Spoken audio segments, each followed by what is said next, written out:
Hi, welcome. Can you all take your seats, please? Would you take your seats, please? I'd like to get started.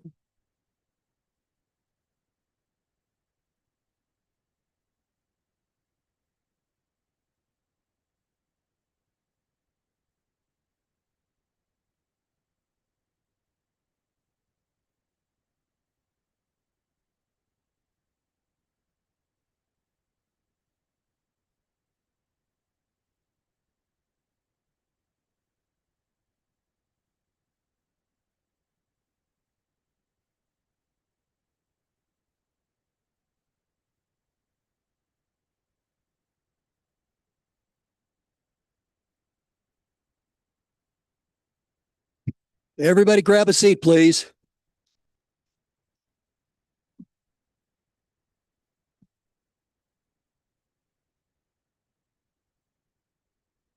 Okay, the plan was to start at 6 o'clock. It's a little past that. Let's go ahead and get started. First off, thank you all for being here. This is a small town issue, and this is a small town with a great personality. So let's see what we can all learn tonight. Who's here for looking for answers? Who's here expecting questions? Okay. Every time something comes in front of city council, I think there's more questions than answers. So I'd ask you to please be attentive.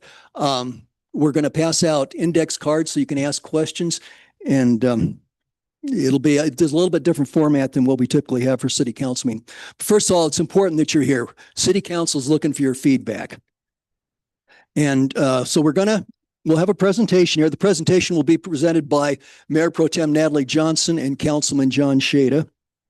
And this will be fresh for city council as well. So I expect we'll all have a chance to learn some things.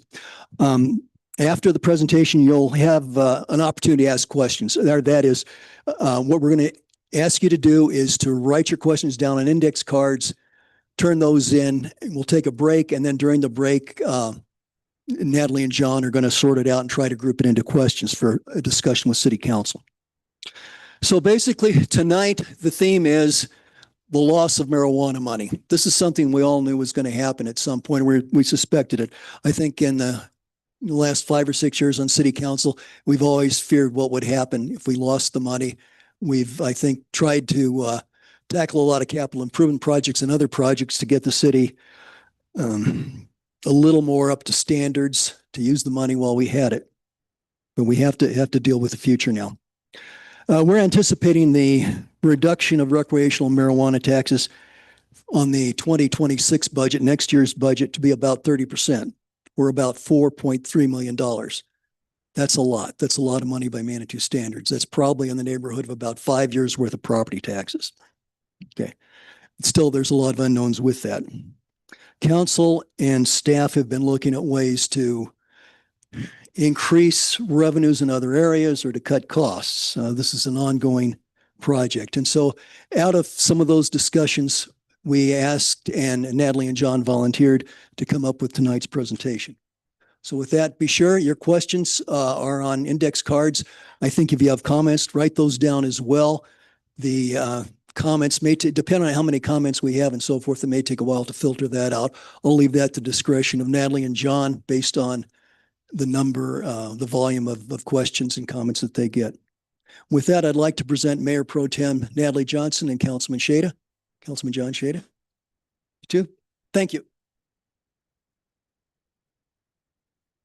John is going to kick off the presentation, but I just wanted to mention that we've been having issues with the internet. And if for some reason we lose contact tonight, we will have a 2-minute video along with all of the information presented tonight available tomorrow. So if you are participating virtually, we do apologize if you lose us, but you will have the ability to catch up tomorrow morning. So I just wanted to mention that now before it happens. So anyway, and with that, John is going to start the presentation. Thank you. I was looking at my notes from last summer, and I was noticing that I had taken special note of the fact that Initiative 300, I don't know if that was what they were calling it in Colorado Springs at the time. They were collecting signatures and having difficulty kind of curing how many they needed to turn in to the city clerk of Colorado Springs to put the their question on the ballot of November 2024, asking permission to sell retail marijuana in Colorado Springs. So that sort of kind of set the stage for us. And so we're here tonight because, and I want to take a brief moment to thank city staff, Denise Howell, Becca Davis. Okay. We worked very closely with them to look at all the numbers, look at some of these scenarios that we're going to go through with you tonight. So I just wanted to thank them for spending time with us. So we're here tonight to try and figure out how to bridge the budget gap of $4.3 million, which is about 30% of our general fund. Natalie's in charge of.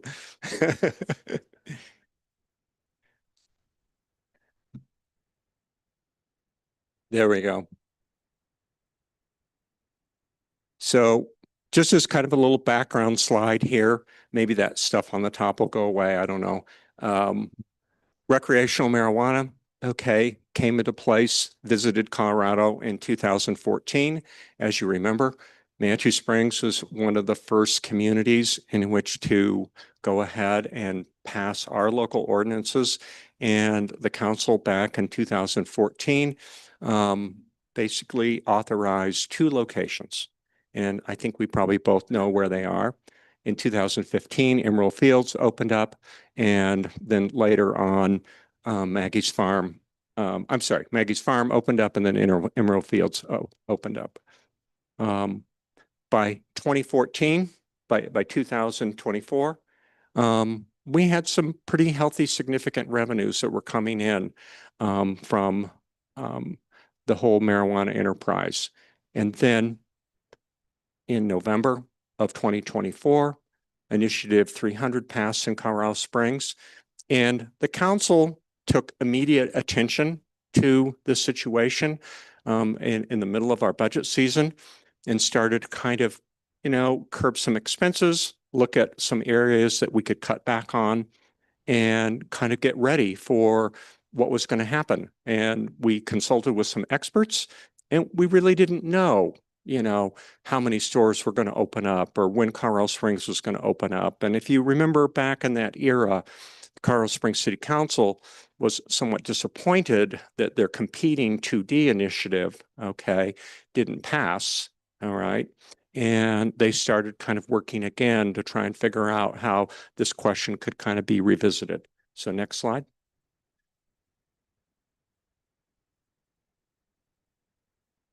So one of the things that Manitou Springs probably could have done, okay, is that we could have been really smart and we could have taken all this money and bought Bitcoin for $25, okay?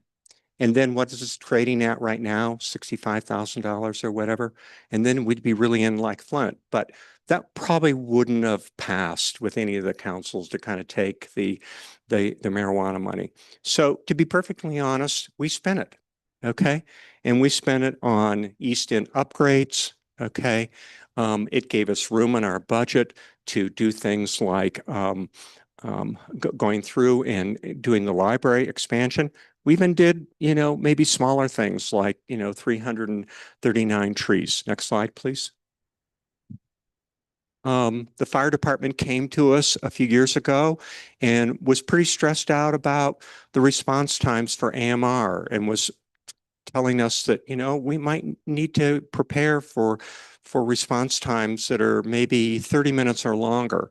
And so council took the step and took the proposal from the fire department, and we created our own in-house ambulance service. And as I understand, our response time is something like maybe about 6 minutes. We also spent some of that money back in that era to match grants, okay, for the flooding that happened in Williams Canyon. And we also spent some of that money for matching things for the West End upgrades as well. Next slide. Some of that money was shared back with the URA, okay, and we reconstructed, for example, the Becker Street Bridge. We made needed upgrades to the municipal pool and fitness center, ADA, new locker rooms, new places to shower. Went ahead and used some of that money for matching money for creek walk improvements. Next slide. So we know essentially now at this point, okay, that come April 15th, okay, when 22 some stores went online in Colorado Springs, I think any of you that just were casual observers to see the 2 stores in town, the parking lots were pretty empty. And that's pretty indicative of not a lot of sales. And so our nice, juicy exclusive franchise on this money for the entire county, okay, has pretty much dried up. And by now there are 32 some stores, okay, competing. And probably we are sharing with our 2 stores 30 seconds of the entire pot of revenue, which isn't $4.3 million. Next slide. So I suppose one thing that city council could do is we could just do nothing. Okay. We could just see whether, the patient revives itself magically. It's probably not going to happen, but kind of talking to our finance office and whatnot, it says that kind of with our current overhead and our current projects that we want to complete, we would probably spend our savings account and be essentially kind of broke by 2027. Next slide. So here's some possible avenues, okay? There were many things that were thought of, but these sort of kind of came to the top of the pile to kind of go over with you. One option would be we could just really, really, really give the city budget a really big haircut, okay? We could reduce lots of city services. And if you've seen how big our budget book is, we probably wouldn't be asking the staff to like bring number 2 pencils home from work. We'd probably be looking for some big chunks of money. A second option was that we could go to you, the voters, and we could ask for a property tax increase. Or we could increase the city sales tax. Or we could increase the amusement tax, okay? Or the fifth option that I'll save for the last, and Natalie gets to do this part, is what we're calling the balanced approach. Next slide, please. So let's look at option 1. We could, look for big chunks of money. Things might be things like the ambulance and the EMS service. We could trim back in the police department. We could have reduced public safety response times as a result of things like that. We could even do something radical and just completely give up on the pool and the fitness center. We could trim back on parks and not water them, not take care of them. We know we have lots of roads that needs fixing and bridges that need improvements, and we could just kind of throw in the towel on that and just maybe kind of go back to, the 1800s and have dirt roads. We could have kind of it pretty dark and gloomy in December and January without holiday lighting. And one thing I have to say about this city is really aggressive about finding and going after grants. But when you go after grants, you have to have matching money. They want to see what you're doing as a part of the equation. It's just not all 100% free money. So without having some money on hand, we couldn't go after all these grants. Next slide, please.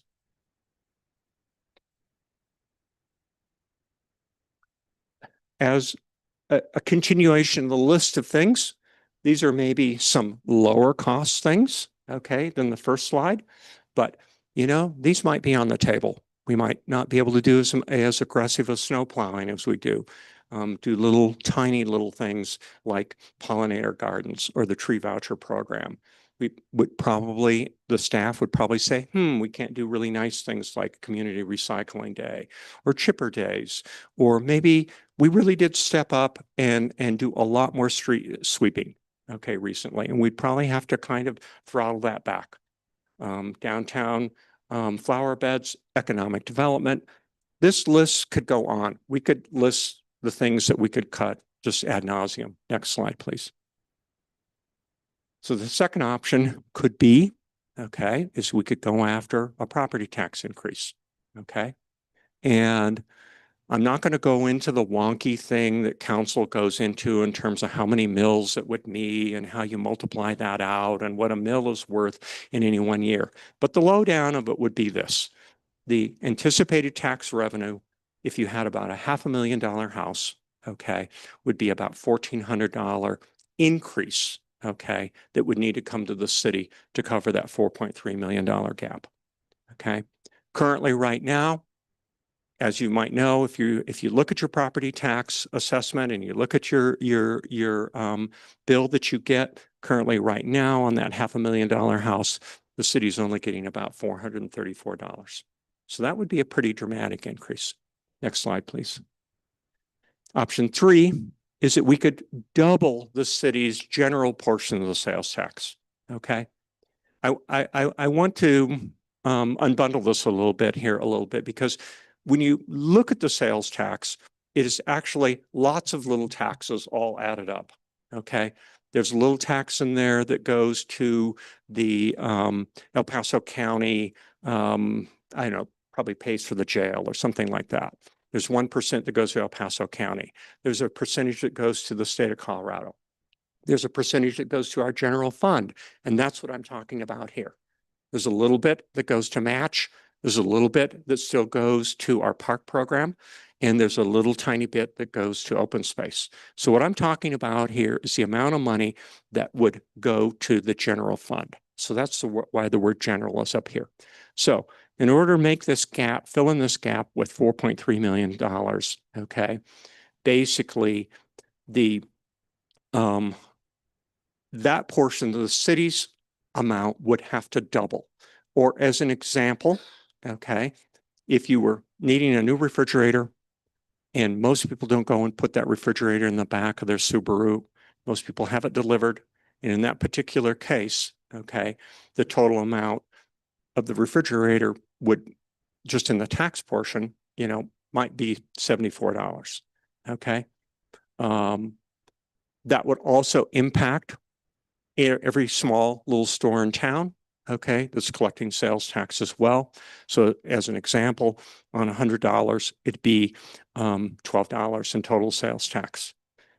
In addition, if you're shopping online and having something to deliver like Amazon or whatever, maybe you don't look at that kind of breakdown, but as it turns out, we get that sales tax, okay? So you would have increases that would happen in let's say, your Amazon purchases. Next slide, please.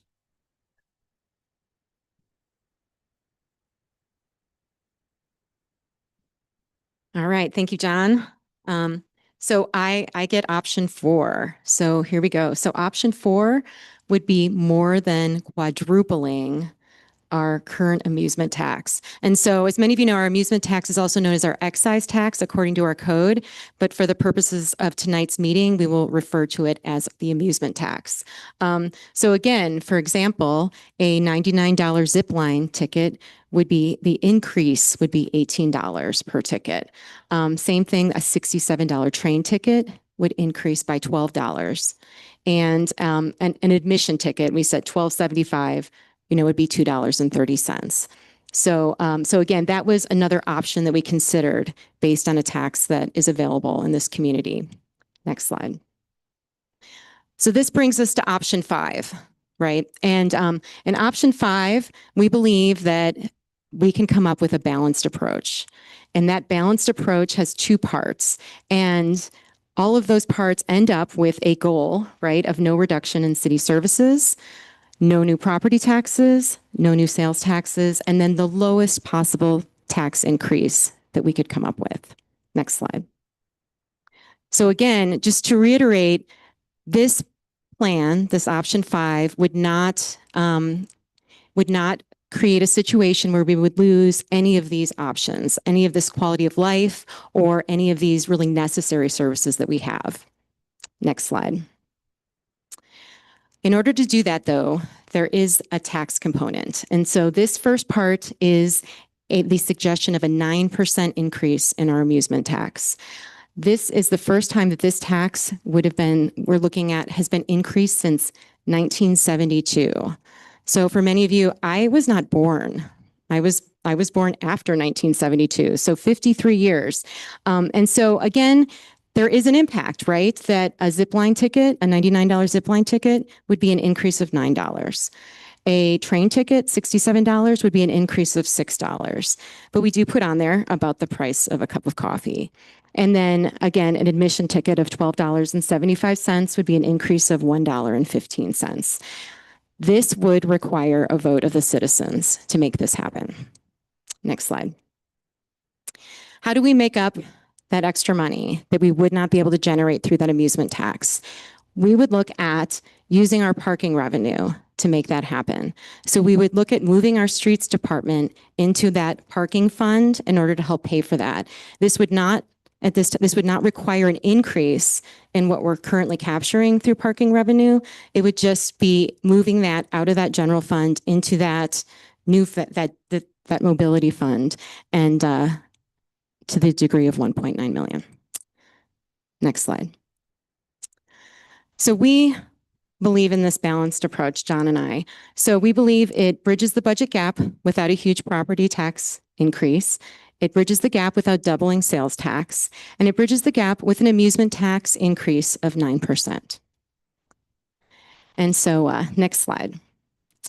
So with that, we have a little video that's basically a quick recap that we put together of what we just presented. We think it does a good job and it's worth our time.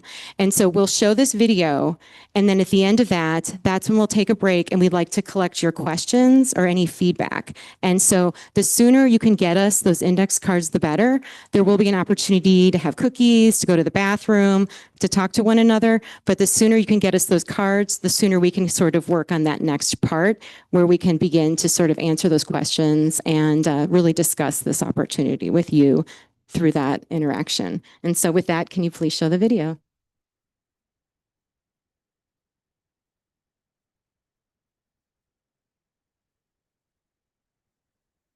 Bridging the 2026 budget gap. The city of Manitou Springs is facing a significant revenue gap, estimated to be $4.3 million for budget year 2026. Presented by Natalie Johnson and John Shada. The $4.3 million shortfall is primarily attributed to increased competition from new retail marijuana shops opening up in Colorado Springs. This reduction in tax revenues could directly impact essential city services, including the ambulance service, the municipal pool and fitness center, parks, recreation and trails, fire and police departments, and economic development. One option under consideration to bridge the budget gap could be a significant property tax increase. This is estimated to be a $1,400 increase a year for a home valued at $500,000. Another option under consideration to bridge the budget gap could be a sales tax increase. The amount necessary would more than double the general fund city sales tax rate. A third option under consideration to bridge the budget gap could be an increase in the amusement tax, which is defined in city code as an excise tax on ticket sales and admission fees. The amusement tax rate would need to be more than quadrupled. The question is there a way to protect essential city services without dramatic increases in property and sales taxes or large increase to the amusement tax? We are proposing a balanced approach. The first part involves covering more of the public works street maintenance cost using money from parking revenues, about $1.9 million. The second part involves increasing the amusement tax by 9%, which could raise $2.4 million. Parking revenues can help support our street department. Through strategic management, the city's parking and mobility department has a goal of relieving congestion, providing needed parking, and has been increasingly able to provide additional funds to pave more streets, purchase a street sweeper, repair sidewalks, and expand the creek walk. Bridging the gap, an amusement tax increase of 9%. The amusement tax has been at the same rate since 1972. Taxes on amusements are currently the lowest tax category in the city. And amusement taxes are paid for by visitors who use our roads and utilize our free shuttles. Examples are activities like ziplining, train tickets, or admission tickets to attractions. Impact of an amusement tax increase of 9%. For a $67 train ticket, the tax increase would be about $6. For a zipline tour of $99, the tax increase would be about $9. A sensible solution. For an amusement tax increase, the City Council would need to place a question on the November 2025 ballot. Only Manitou voters can authorize a tax increase. A sustainable amusement tax would be a win-win for Manitou Springs. All right, thank you very much. And again, this begins sort of a short break where we would like your feedback on this. And if you can go back to the slides, that would be great.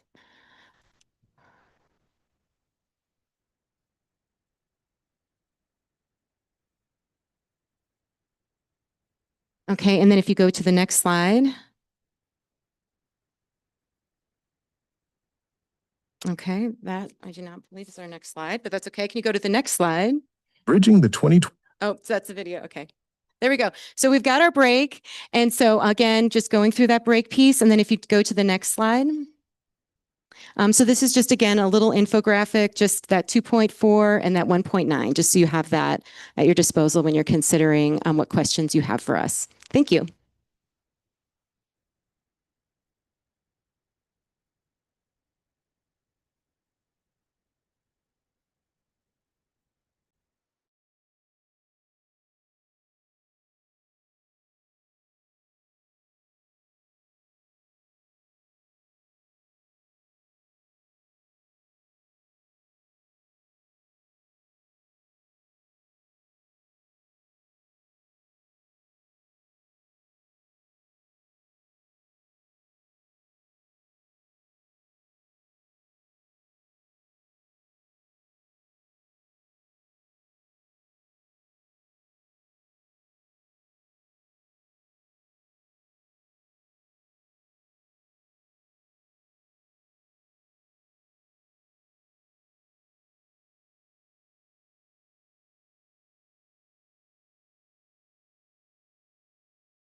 All right, start having a seat. We're as ready as we're going to be today.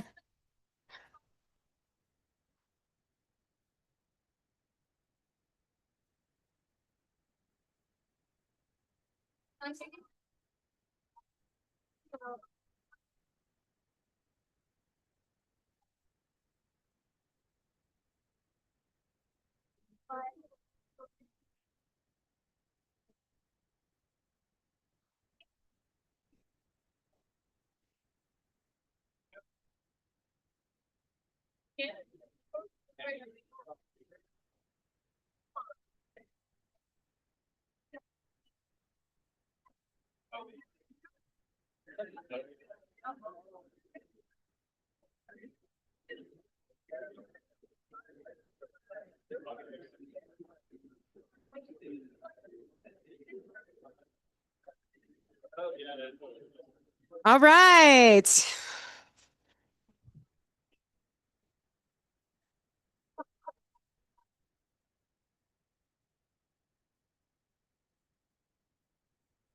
Do you want to do a thing? Do you want to get everybody's attention?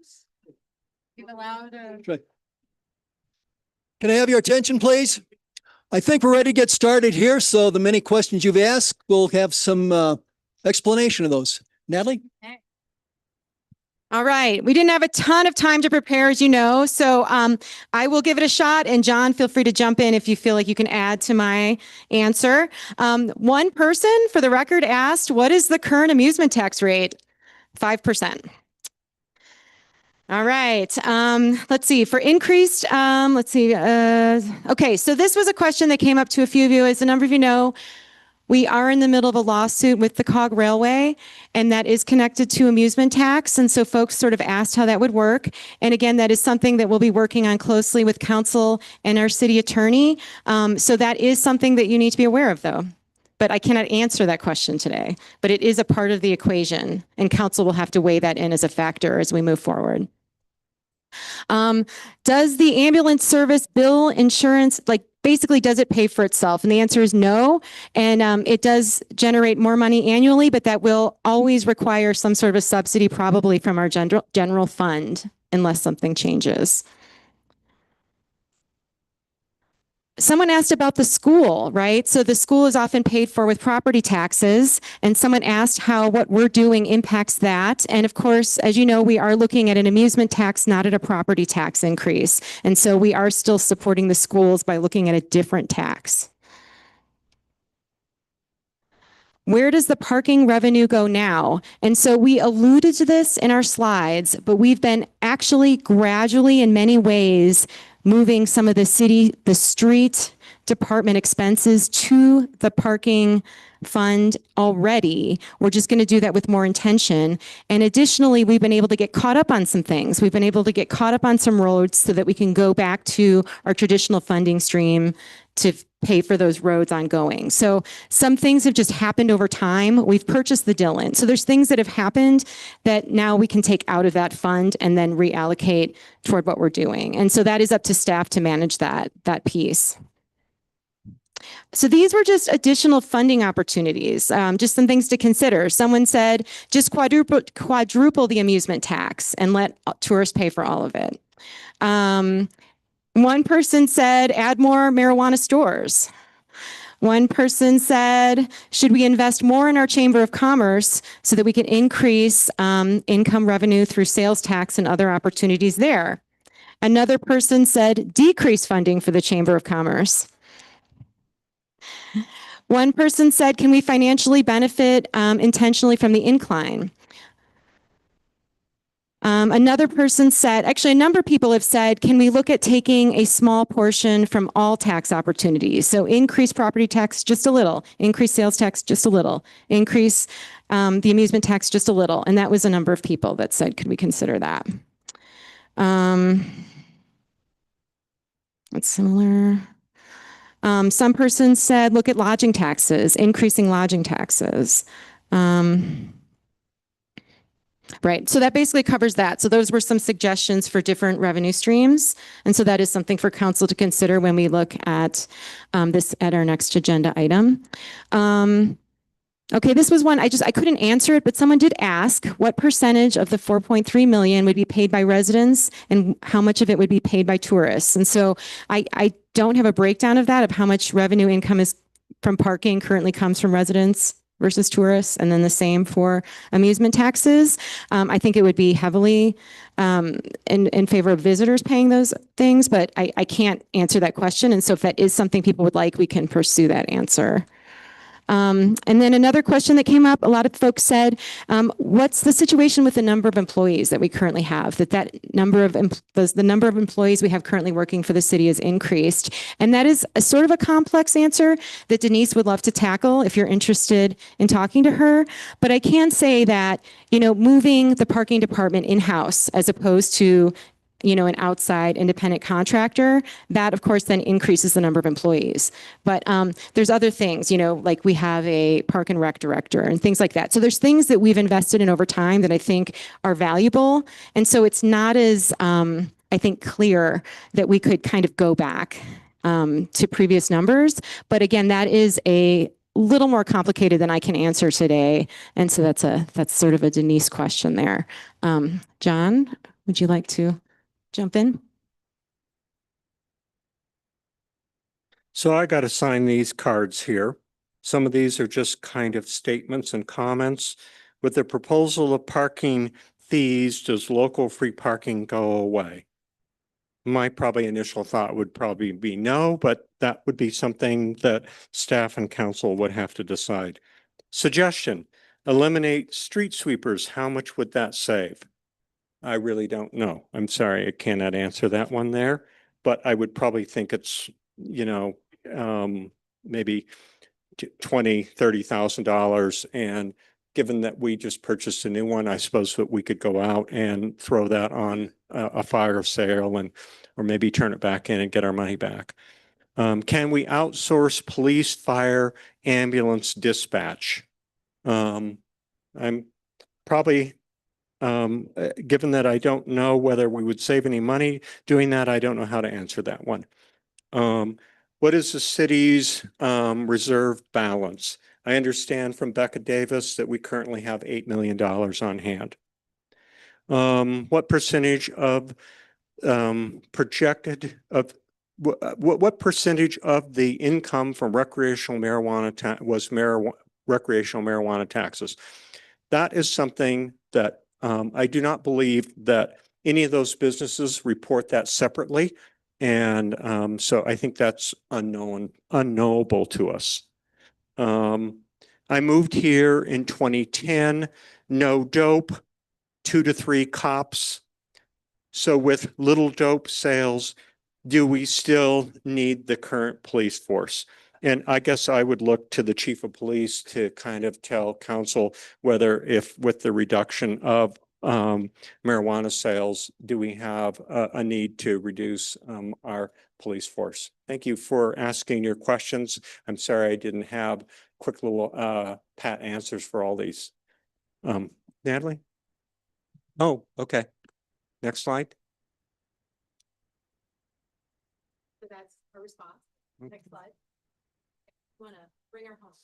So basically, Natalie and I's advice to council is that the balanced approach of us essentially starting to really lean in on our parking revenues to cover much more of our street departments and public works expenses, that we would lean in on that. I think we've been strategically moving in that direction. One of the reasons why we purchased the Dillon parking lot was hoping that we could derive some more revenues from that. We kind of believe that, this proposal is a win-win, that homeowners as well as renters and whatnot wouldn't have the burden of a large property tax increase, that essentially by us maintaining, but by us not having a diminished community of less services, whether it's ambulance services or a reduction in how our parks look and how our streets look and things like that, that in reality, this proposal to increase the amusement tax, okay, would continue to make us a high quality community to live in and visit as well and do business here. So I'm hoping that council will take our advice as they deliberate in the next session of the meeting to entertain what the next steps might be to proclamate this 9% increase. Thank you.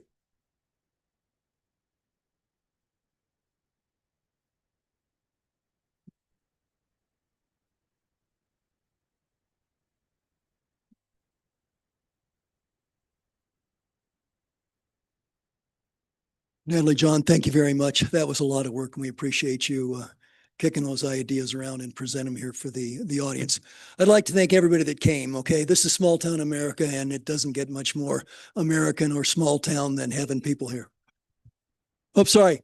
Want to thank you all for coming here tonight. I mean, this is small town America, and it doesn't get more American than this. To have you here, for you to share your ideas with us, and for us to have the chance to, well, for Natalie and John to present some ideas. So we appreciate that very much. We'll be looking over the cards in more detail, I think. A couple things here, council. We're going to be basically adjourning from this session. We'll have about a 5 or a 10-minute transition time. We're going to rearrange the room a little bit, and then council's going to discuss this in a work session format. So I want to thank you on that. I need to check, Natalie, do we have feedback forms or anything? Okay. Okay. All right. So if you heard that, feedback forms go in the basket. So you're certainly welcome and invited to do that.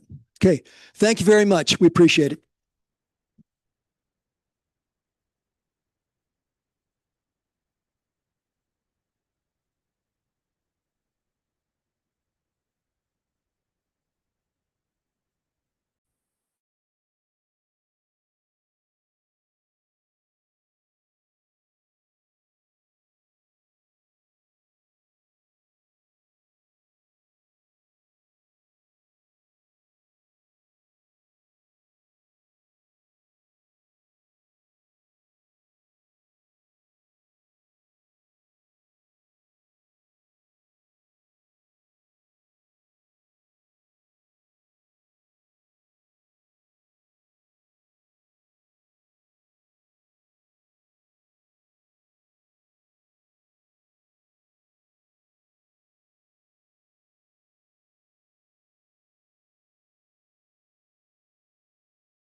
Hi, if we could go ahead and take our seats, we'll get started.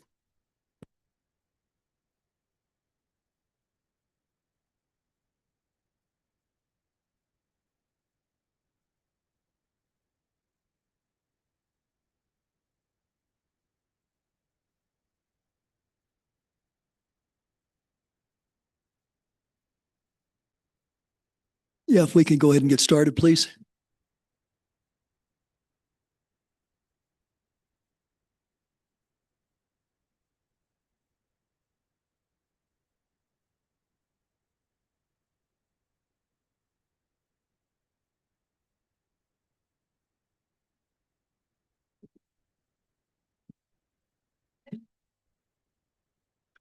Um, th- These appear to be turned off. They should be plugged in. Can you everybody check your? Here's the screen.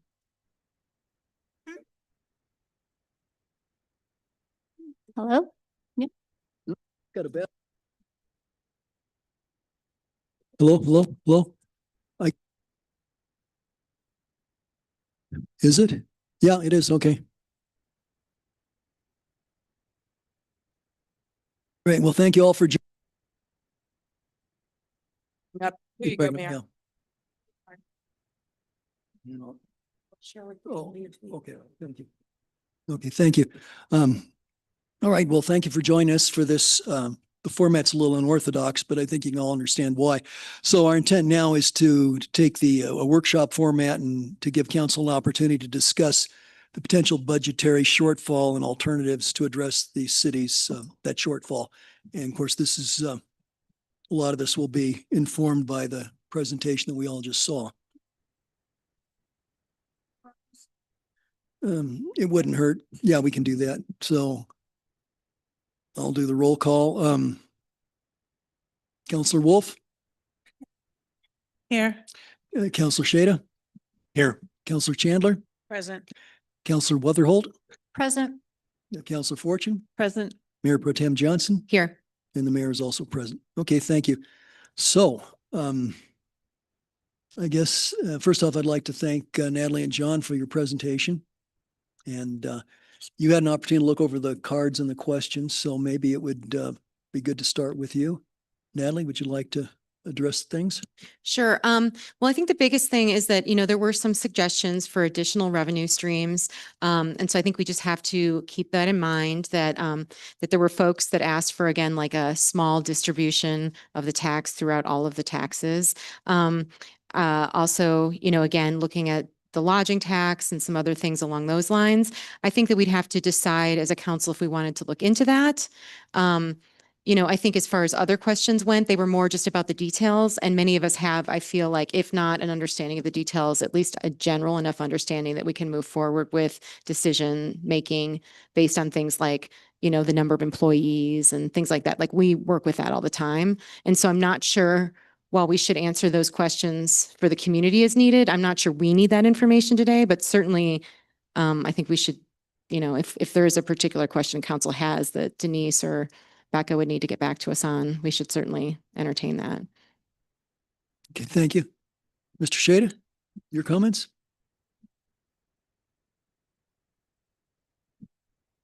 I think enough said from me. Thank you. Okay, thank you.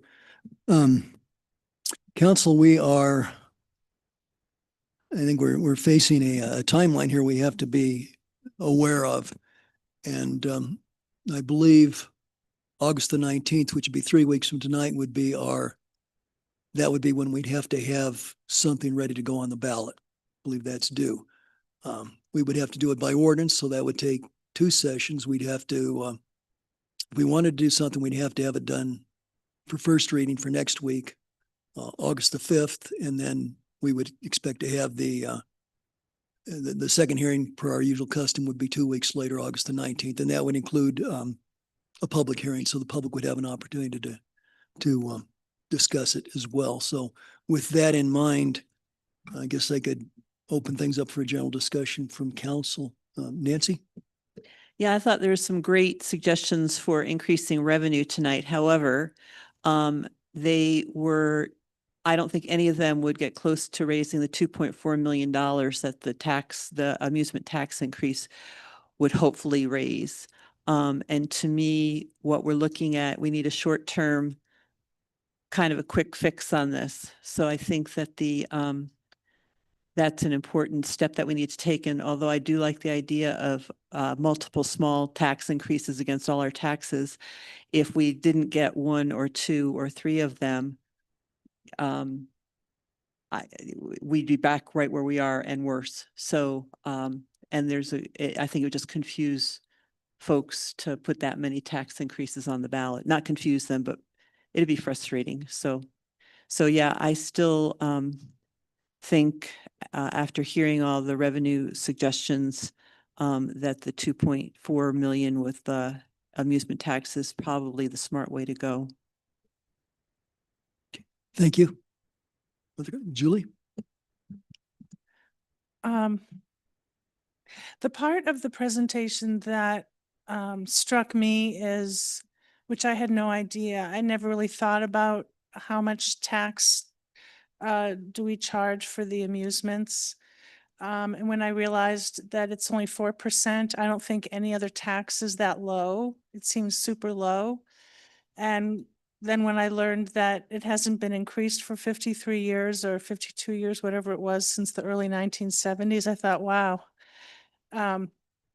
It's not like we're jumping the gun to talk about increasing the tax for those amusements. And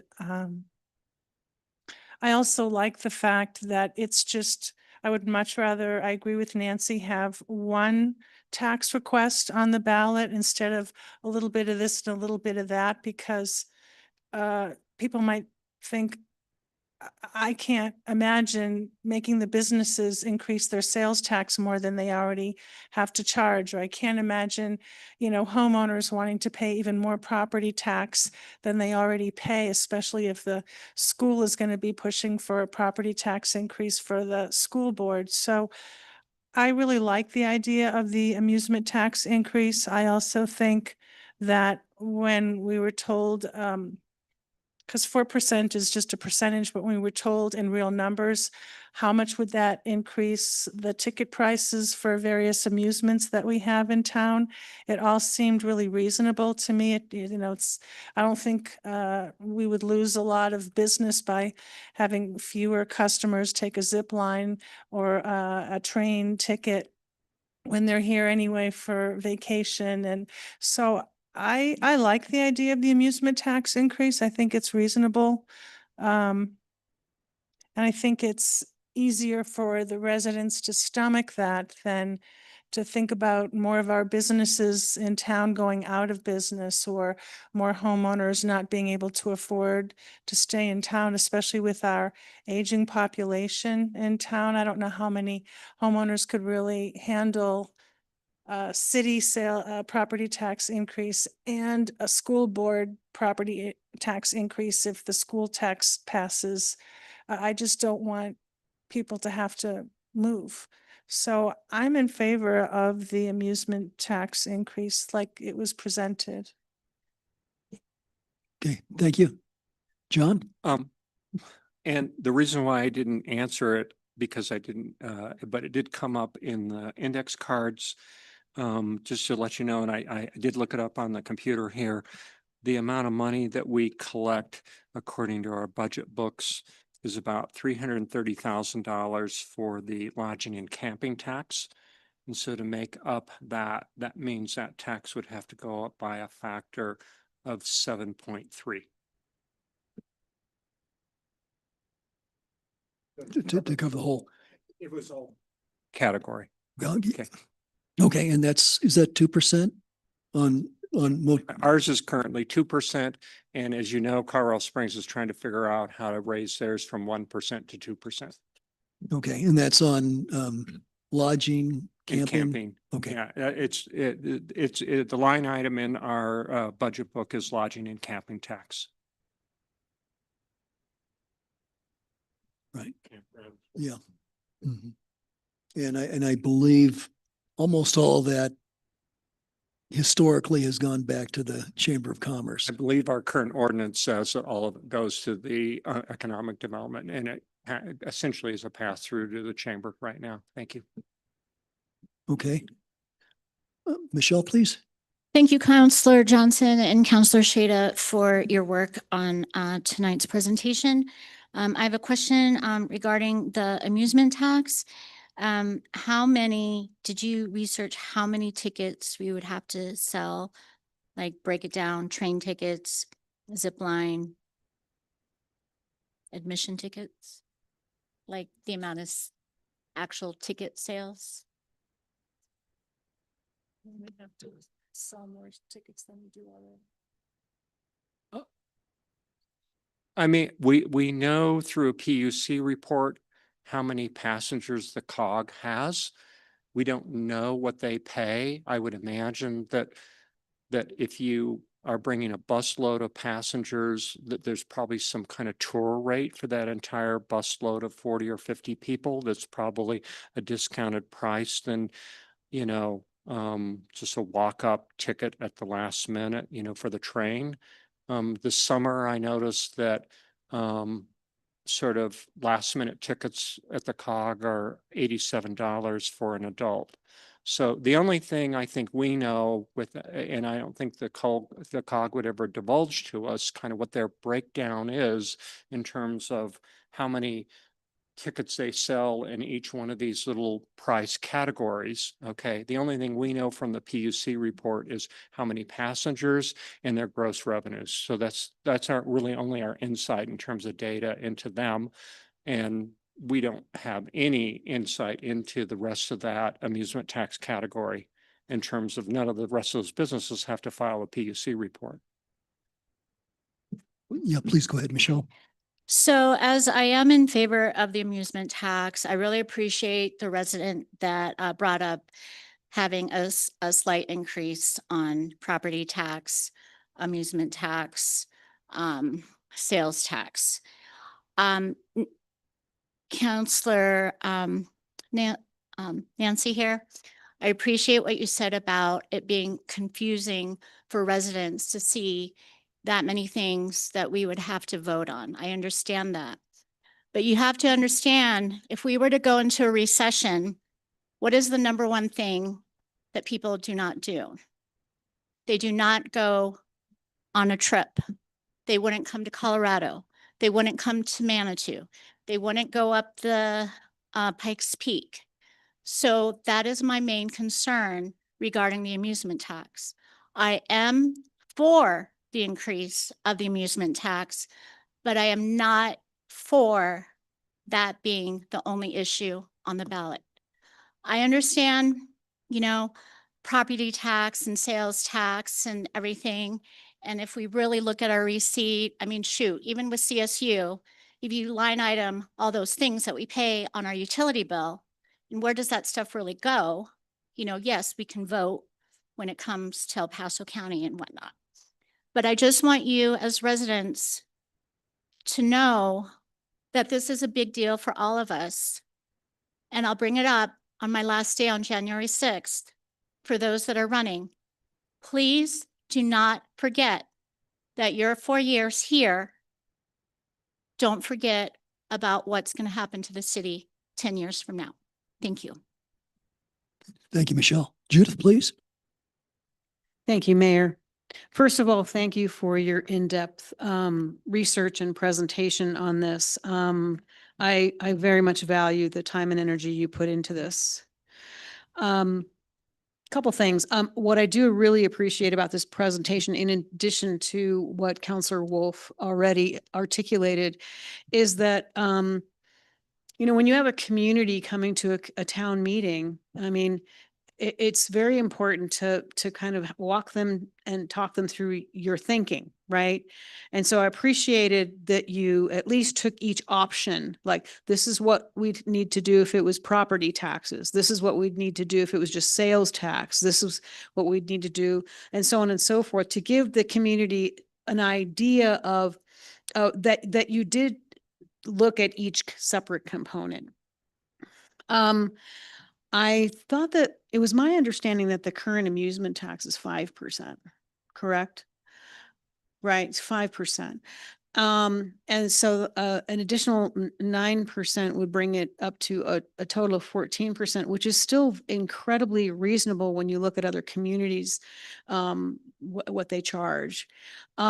So my concern about raising several taxes is it's my understanding that each of those would require a separate ballot issue.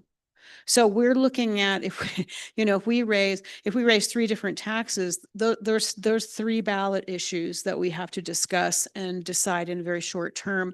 And I find that when we do that, I think sometimes it really confuses people and might even scare people a little bit, going, "Oh my God, you're going to raise my property taxes, you're going to raise the sales tax and the amusement tax," and so I think this is a very, very measured, well thought out approach. And I like the balanced approach that you came up with, not putting it all on amusement, but looking at, what can we do with regards to city services, with regards to the mobility and parking department and the enterprise fund. So I do support it. And just for Councilor Weatherhold, I appreciate your thoughts on it, but I just think that if we're I think we should really stick to one solid ballot measure with very clear, concise language that people can really understand. And I kind of had a sense tonight of the attendees, just the ones I was able to talk to at the couple breaks, that there was general consensus in support of it. Thank you. Thank you. Nancy?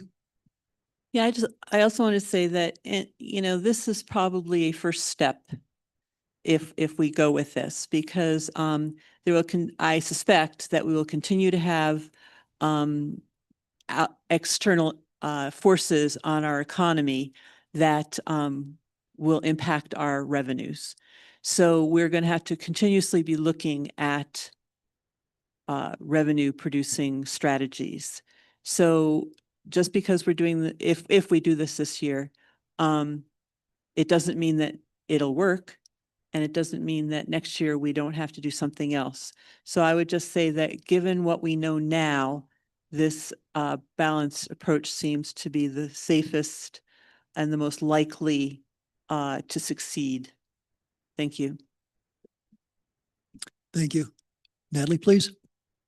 Yeah, I was going to actually essentially say the same thing, that I think Michelle's point is correct, right? That whoever is sitting in these seats next year, they're going to also be looking at the budget and trying to figure out different ways to sort of correct and recalibrate. It wouldn't be surprising if it took 3 to 5 years for us to get back to a place where we feel like things are a little more, I don't want to say predictable, but that we've fully corrected for this loss. And so I do believe in this first step, but I do also believe that this is not the end, right? And so thank you for bringing that up. I appreciate that. Yeah, Judith, please. Thank you. One of the things I think it is important that the community know is that we've been working on this for many years. I mean, certainly since 2020, when I was first elected to council, and I'm sure before that, when you look at recreational marijuana sales nationwide and statewide, they've been dropping by 10 to 12% annually for many years. I mean, so that trajectory, that market's saturated. And so that trajectory is not going to go away. And we were very well aware of that. And, even though we showed you that we have this budget gap and we'll be broke in 2027, and we spent all of this money, we have a healthy reserve that we want to maintain. And we knew this was going to happen. We knew at some point that the recreational marijuana was going to be legalized in Colorado Springs. I'm kind of surprised that it took as long as it did. I thought it was going to be the last election prior. So please know that these have been annual budget conversations, and now that it's real, I'm kind of glad that it's out there because we've been just wondering, okay, when's that shoe going to drop? And so we've been preparing for that. And I think that those previous conversations have helped inform tonight's presentation. And I think we're in a good place. Thank you. Nancy, please. Yeah, I just want to piggyback on that. And Judith mentioned the reserve, and I think that that is something that staff has been very helpful with in helping prepare us for this shortfall. Because as Judith said, we have known it's been coming for a while, and staff for the past few years has been really working hard to increase our reserve so that we don't get caught all of a sudden having to cut everything without having this opportunity to come up with a solution like that has been proposed for tonight. Thank you. And I mean, it's laudable, certainly a great credit to the city staff that we have such a, I'd say an extravagant, in a sense, reserve, such a healthy reserve. But if you think back over the last 5 or 6 years, we've been able to tackle some major projects. So if you look at the city's balance sheet, we've taken a lot of liabilities, problems we had with our water filtration plant, the library, the lack of a water tank, an auxiliary water tank. We've added those things in. We've made a number of infrastructure repairs. So we've been able to gain ground, and having a steady or predictable revenue flow, I think, is critical to the long-term planning and efficiency of the city. It concerns me deeply that we'd have a huge cut that we can't make up. So in that sense, I certainly find the proposal tonight, the balanced approach, attractive. I think probably if we had the luxury of doing a Chinese menu, I would think a little bit of maybe a little bit of property tax that might be committed just to capital improvements. But I don't think we have the luxury this go round if we do something that needs to get on the ballot for the November election. It is one thing this council, I think, has had is that with the strong revenue flow and judicious action by staff, we've been able to take on those projects. It seems to me in Manitou's history, we've struggled so many times to catch up on capital improvements, or we'd do a Band-Aid job, or then we'd have a bad tourist season or something. So we were always at the whim of external factors. I think it's important for the well-being, the long-term well-being of the community, that we maintain fiscal responsibility. We have a healthy cash flow. So I would be in support of this balanced approach. I don't think it's the only thing that we should consider. Unfortunately, I mean, our business is tourism. There's not much else we can do. We're not going to open up a microchip plant. We're not going to mine for gold. We've got limited options. But I think if we buy ourselves some time, we can continue to work and see if we can come up with a more balanced approach that, for instance, Michelle and Nancy have spoken to. Other comments? Julie? And then John. I've had some people, residents suggest to me, well, geez, the city's never had $8 million in the bank before. Why don't you just spend that down for a while and table this conversation for a year or so? And my response to that is that if we do, heaven forbid, have another huge flood or a wildfire or something that really impacts our revenue stream the way COVID did, we can't I try to explain to people, we can't get the federal funds to help rescue us unless we have the matching funds, or kind of like a copay in the medical world. It's like a copay. And if we don't have the copay, the federal government's not going to come in and help us with these emergency repairs and things that need to be done to fix things. So I think between, Michelle's good point about, it's very reasonable to anticipate that we may have some poor tourist season because of a recession or for whatever reason, or if there's a big fire in town and people don't want to come here because half the town is burnt down or whatever it is. I think it's crucial for us to hold on to those funds and not just spend them down and then figure things out later when we have just a little bit left in the bank. The other thing I wanted to mention, which, we all know, but that people have said, well, gee, the index card thing is fine, but when do we have a chance to talk?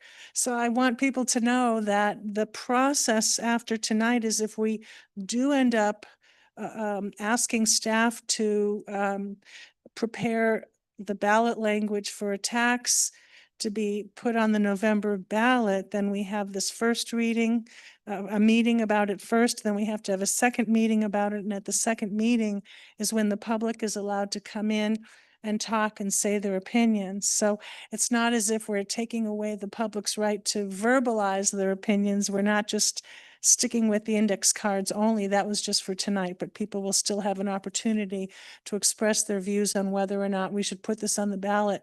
And it's very possible that some of us might vote, let's put this on the ballot. And then when the ballot comes, we might vote, no, no, forget it. Let's just, eliminate the police department and eliminate the fire department and eliminate the pool and see if, if that'll add up to 2.4 million, or if we have to get more drastic than that. So we're not voting on the ultimate issue. We're voting on whether to stick it on the ballot for people. So I just wanted to clarify that. I mean, not for you. I mean, I know you understand that. Thank you, Julie. That was helpful. John, I think you had a comment? Yeah, I really quickly looked at the 17-year PUC report, and I graphed out essentially the ridership of the COG, and you can see that the red line is the trend line. Essentially, yes, there have been some soft years, but they only went down by 10,000 people in the soft years. If you look back kind of retrospectively over those 17 years, for the last 10 years, actually ridership is up almost 100,000 people every single year. Over the last 10 years, we were sustaining 270,000 people, and we're now running at about 376. So it's almost 100,000 people more. So I just wanted to, because I think it's kind of helpful to look at data to see, are things recessionary, in terms of, do people stop spending things? And I'm not an economist, but I would look at this kind of a graph here and say that actually the COG is pretty recession free. Thank you, John. Judith, did you have a comment? Okay, thank you. I've got a quick. Yeah, thing too. Natalie, please. So if we are going to give staff direction to move forward with putting something together for us, I'm wondering if we need to discuss tonight whether we want to include something like, should council have the ability to raise or lower that 9% tax not to exceed that top number? I mean, what kind of, do we need to put any of that language in tonight, or is that something we can troubleshoot in August? That's my question. I'm sorry. Go ahead, Judith. You mean like how it was structured for the marijuana sales tax? Where Correct. there was a range Correct. of, I think it was 5 to 10, or, yeah, it's a good question. I mean, we could have him, our Jeff put together multiple options. I'm just wondering if there's anything that we know today that we certainly would like to include, or if, I mean, I'm sure he would gladly work with us next month. I'm just sort of throwing that out there. I would think having some latitude would be a good idea, that it wouldn't be that much effort to put it into at least the original draft. And if after we've had a couple of weeks to consider it, maybe we changed our mind, but it seems like having that latitude like we had with the marijuana tax would be useful. Julie? Yeah, that's a good idea, Natalie. I think we have to ask the city attorney, of course, but I think the ballot measure could say, is the city authorized to charge up to 9% more for our amusement taxes? And that way, if there's a certain year where we think we don't really need that money, let's just collect 7% this year. I think that would give us the authority to charge less if we wanted to. But certainly we can't you have to say what the top number is going to be, that we wouldn't be able to, if the ballot measure went in for, you can't say 9% or more if city council feels like it later. I think that would be a violation of Tabor. Okay, thank you. I guess the other big question is under the current agreement with the COG, they would get all the excess amusement tax. So if we were to raise the amusement tax, we're basically to follow the exact letter of the existing agreement, that money would simply go to the COG, which would be certainly not what we're looking at here. So we'd have to figure out a way or ask the city attorney's advice as to how to deal with that. So, Julie, you're the attorney. I believe that we've been told by the city attorney over and over again that Tabor requires us to appropriate annually, to decide yes or no, or how much to appropriate annually. So depending on the outcome of the COG litigation, which we should not be discussing publicly, I don't think, that would be subject to the outcome of the litigation. So if the lawsuit ends up saying that notwithstanding paragraph 15 of the contract, that we're required to appropriate the money when we vote, then the COG would just keep all that 9%. They would just keep it. If the lawsuit turns out to say, oh no, it's still up to city council to decide every year how much, if any, to appropriate to kick back to the COG, then it would be up to us. So that's my understanding. But beyond that, I really don't want to comment. I understand. I think that's probably wise, but that would be a certain sum that Mr. Parker would need to think about. I suspect he already has. Other comments or questions from council? Council, based on the comments, it seems like there's sympathy to go with option 5, I believe, the balanced option, which would require an ordinance to be considered next week. And we would have to direct staff to have the city attorney prepare a draft for first reading next week. I guess I want to see if that's council's desire. I'll just go around and take council's temperature and see what we get head nods. Natalie, what's your thought? Yes. Natalie? Nancy? Yes. Michelle, please. Yes. Thank you. Judith? I'm a yes. John? Judith? Yes. Julie? And I will yes also. So there we have the direction of council is to have the city attorney prepare an ordinance for first reading next week. And Denise, is that clear enough to you? Yeah, Mayor, I just need to know it. Are you saying 9% or are you saying how do you want it to read just 9% and then you'll discuss it at first reading? Is that? Or We do you can always want, add a couple words at first reading. We could say up to 9%, or we can just say 9%, and we can debate that at first and second reading. It's just Okay. 2 words. I would just like to know Jeff's opinion on if we can. Okay. Thanks. Yeah. Yeah, he'll let us Okay. know. I have a question. Judith, you have a question? And on that language, I think we need to clarify and that it's an additional 9% above our current rate. So it would really be not to exceed 14%. So that language is included, right, depending on how it's worded. Okay. Thank you. Did I see somebody have a question over here? Michelle, okay. All right, is that clear enough, you think? Okay. yep, thank you. Any other comments or questions from council on this matter? Julie? I just have a comment to reiterate. I know Denise put a lot of work into this with Nancy and John Shada, so I appreciate all the work you did crunching the numbers and putting together the presentation for us. Yes, thank you very much. Oh, yeah, go ahead, Jen. I just want to confirm that if an ordinance does come to us for first reading on the 5th, that we are in fact ready to go with second reading if it's approved, when the second reading and public hearing is of the 19th. Thank you. That's correct. And just let me real quick check. And that's the date when the public is allowed to give their input. Yeah, public's invited. I do have a okay. preference about the wording of the ordinance. Is now a time for me to comment on that, Mayor?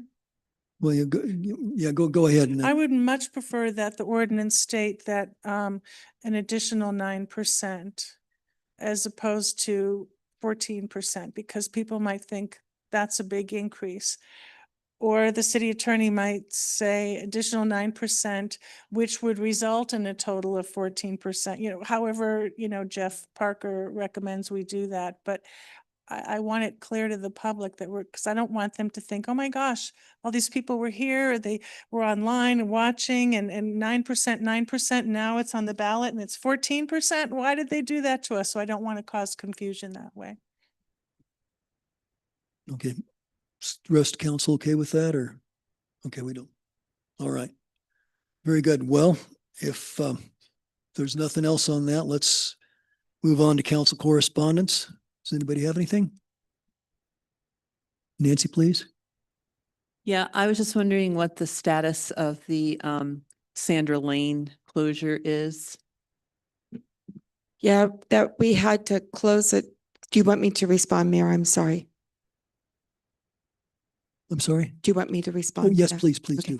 We had to close that due to the culvert. So we are getting ready to do an RFP out to try to get it fixed very quickly. We will be bringing that to you because it is not budgeted, but we're going to be pulling it out of wastewater. We did have some in stormwater, so we'll be bringing you those contracts hopefully in the near future, but we do have to go through the RFP process to make sure we get the right amount. So we will be bringing it hopefully soon. Okay, and I know that that's been looked at. I mean, I've seen engineers out there for the past couple of years looking at it. So what was it budgeted? Was it programmed for like next year? When was it supposed to be worked on? Because that's been like that for a long couple of years, 2 or 3 years at least. I think we had about 250,000 in stormwater in the SIP, but we did not have anything in the wastewater this year in the SIP. And it is a wastewater line underneath, so we need to bring it to the wastewater too. So between the two, we're not quite sure what this is going to cost, but we were talking with Becca to make sure that we had the funding to do it. Otherwise, we would not have been able to do it this year. But we do have about, I think, 250 in the storm, and then the wastewater, we have enough reserves to cover.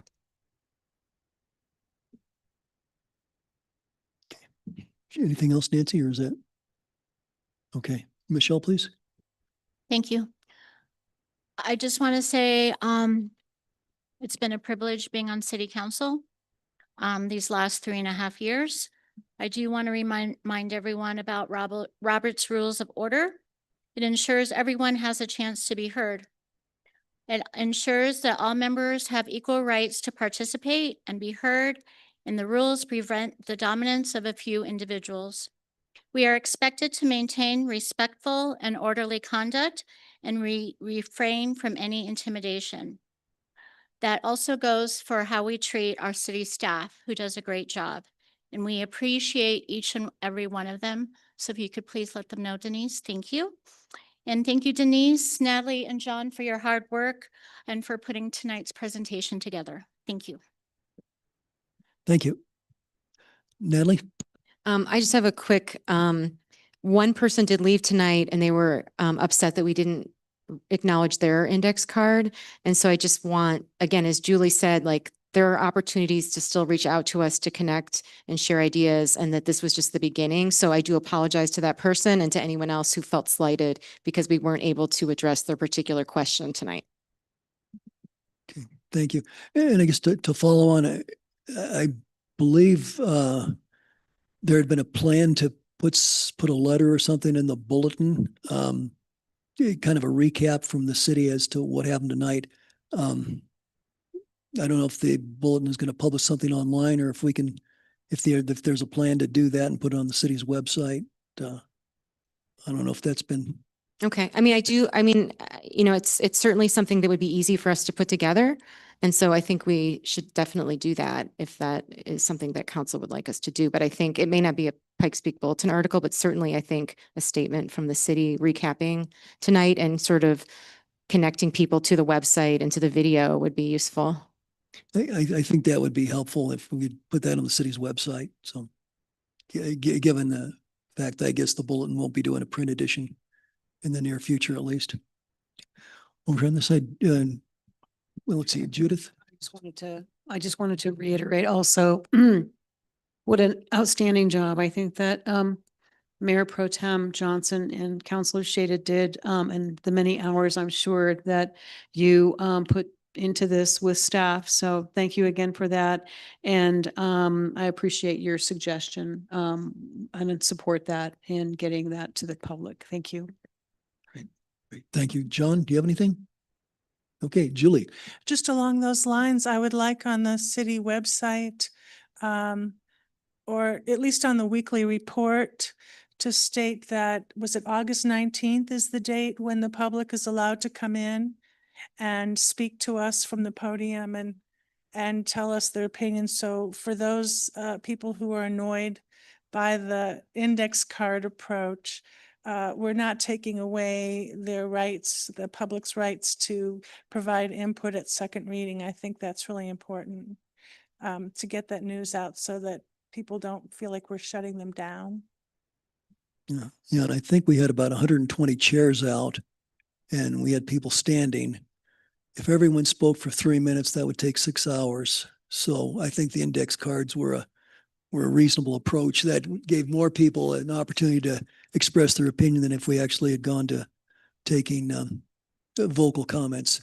And certainly the public's invited anytime we have a meeting, public comments allowed at regular meetings. It's the first and third Tuesday of the night, and specifically the 19th of August would be the opportunity to speak to this issue on the amusement tax. Anything else from council? If not, let's get the city administrator's report. No, I don't have anything, except I do want to add to Nancy's is we also had the Lovers Lane emergency that has changed some of our workload of what we had to manage at the time to get the Lovers Lane taken care of. And now it's Sandra Lane is the next emergency that we're working on. Thank you. If there's nothing else, and this being a work session, we are adjourned.